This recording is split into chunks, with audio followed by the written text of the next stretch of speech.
Baik, pada saat ini kami dari kelompok 3 akan menjelaskan patoflow mengenai penyakit leukemia. Namun sebelum itu, kami akan menjelaskan terlebih dahulu apa sih penyakit leukemia itu. Leukemia adalah kanker jaringan pembentuk darah termasuk tulang sumsum. Nah, penyakit leukemia ini ada banyak jenisnya, seperti leukemia limfoblastis akut, leukemia mieloid akut, dan ada juga leukemia limfositik kronis. Nah, di dalam patoflow ini, leukemia dapat terjadi disebabkan oleh faktor endogen. Nah, di dalam faktor endogen ini ada ras, kelainan kromosom, dan ada herediter. Selanjutnya, ada faktor penyebab yaitu faktor eksogen. Di dalam faktor eksogen ini ada sinar X, radioaktif, bahan kimia, hormon, dan ada juga infeksi. Nah, dari kedua faktor tersebut mengakibatkan terjadinya proliferasi dari sel neoplasma dalam sumsum tulang. Nah, proliferasi adalah fase sel saat mengalami pengulangan siklus sel tanpa adanya hambatan.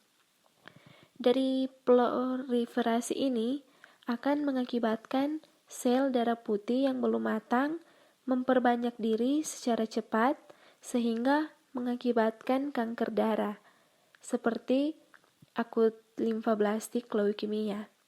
Nah, penyakit akut limfoblastik leukemia ini dapat mengakibatkan kurangnya informasi sehingga diangkat masalah keperawatan yaitu kurangnya informasi. Akut limfoblastik leukemia juga dapat mengakibatkan sel mengalami pengulangan siklus yang abnormal sehingga sel darah tidak matang atau terjadinya proliferasi sel darah putih imatur.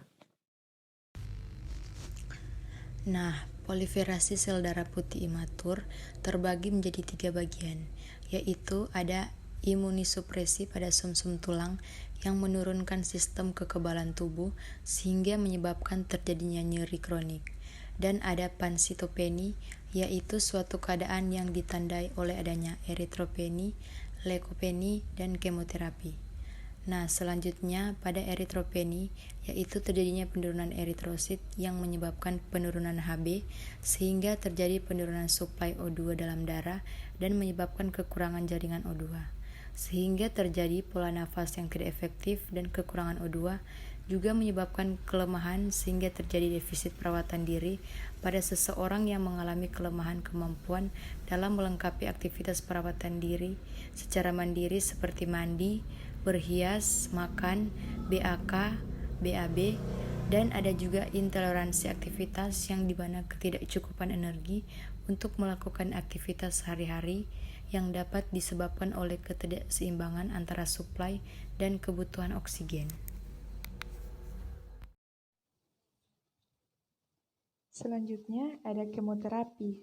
Kemoterapi di sini untuk menerima berbagai obat yang secara khususnya berfungsi untuk menyerang sel-sel tubuh yang dapat membelah dengan cepat. Namun, sel-sel pada lapisan pencernaan mengalami kerusakan. Nah, maka asam lambung meningkat sehingga terjadi mual dan muntah. Kemudian terjadi juga alopecia, kerontokan rambut, sehingga diangkat masalah keperawatan, yaitu gangguan citra tubuh.